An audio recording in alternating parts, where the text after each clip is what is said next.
Patrimoine. Salut sur vous. En quête de patrimoine, découvrons notre histoire. La vie des saints. 12 novembre, nous fêtons Saint Martin, pape. Martin, né à Todi, d'un patricien nommé Fabrice, fut créé pape le 5 juillet 649. Il s'est rendu immortel par son zèle pour la vraie foi.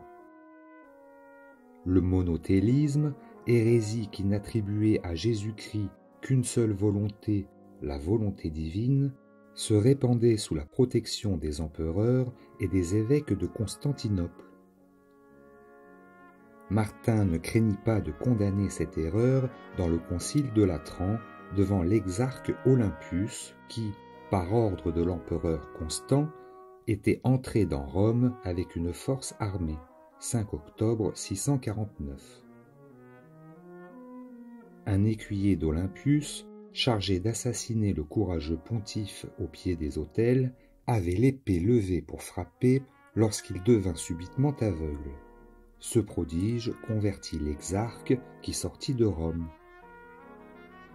À cette nouvelle, l'empereur envoya Calliope et Pellurus, ces âmes damnées, qui saisirent le pontife, l'embarquèrent secrètement, le promenèrent pendant 3 mois par terre et par mer en diverses villes. Quoiqu'il fût malade et pût à peine tenir debout, puis ils le conduisirent à Naxos, île de la mer Égée, où il demeura 1 an entier dans la misère. On l'emmena à Constantinople le 17 septembre 654, insulté, outragé. Là, on le tint enfermé 92 jours dans une prison. Le 93e, comme il ne pouvait marcher, on le porta devant le vil sénat de Constantinople. Dans son interrogatoire, il fit cette belle réponse. « Je n'ai point trahi les intérêts de l'empereur en matière politique, mais je ne puis obéir quand la cause de la foi est en péril. » Ce qui ne l'empêcha pas d'être condamné comme criminel de lèse-majesté. On déchira son manteau, on le dépouilla de ses vêtements pontificaux.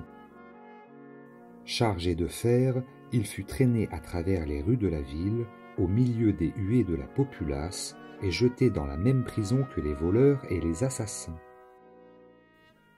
À la prison succéda l'exil dans la Chersonèse taurique, où il mourut de froid, de faim et de misère le 16 septembre 655.